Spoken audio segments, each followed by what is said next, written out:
Bravo! Satgas Halilintar gerbek gudang mafia timah, 100 ton balok timah dan 300 ton lada hitam disita di Pangkal Pinang.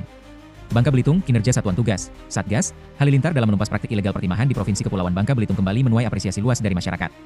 Langkah tegas dan cepat yang dilakukan tim gabungan ini membuktikan keseriusan negara dalam memerangi jaringan mafia timah yang selama ini diduga kuat menguasai rantai pasok dari hulu hingga hilir. Dalam beberapa hari terakhir, publik dikejutkan dengan serangkaian penggerbekan besar-besaran terhadap gudang penyimpanan pasir timah dan balok timah di sejumlah titik wilayah Bangka Tengah dan Kota Pangkal Pinang. Operasi ini disebut sebagai bagian dari upaya lanjutan Satgas Halilintar untuk menelusuri dan mengungkap jaringan besar di balik praktik pertambangan dan perdagangan timah ilegal yang telah lama merugikan negara. Berdasarkan informasi yang berhasil dihimpun, tim Satgas Halilintar menemukan sekitar 100 ton balok timah dan 300 ton lada hitam di sebuah gudang besar yang berlokasi di wilayah dekat Pelabuhan Pangkal Balam, Kota Pangkal Pinang. Gudang tersebut diketahui milik AON, yang disebut-sebut merupakan terduga tersangka kasus korupsi tata niaga timah. Senin, 6 Oktober 2025. Temuan ini sontak menggemparkan publik karena memperlihatkan betapa masif dan terorganisirnya praktik penyimpanan dan distribusi hasil tambang ilegal di daerah ini. Selain itu, jumlah barang yang disita juga menunjukkan potensi kerugian negara yang luar biasa besar jika praktik tersebut dibiarkan terus berlangsung.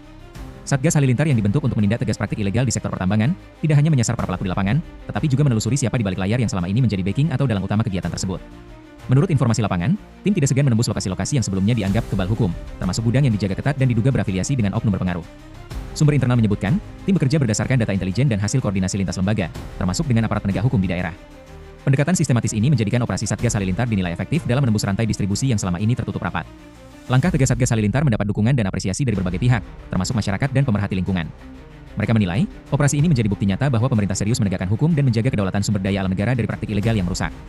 Satgas Halilintar kini menjadi simbol komitmen penegakan hukum dan transparansi di sektor pertambangan. Kinerjanya yang lugas, tegas, dan profesional diharapkan terus berlanjut untuk membersihkan Bangka Belitung dari cengkraman mafia timah yang selama ini merusak tatanan ekonomi dan lingkungan. Redaksi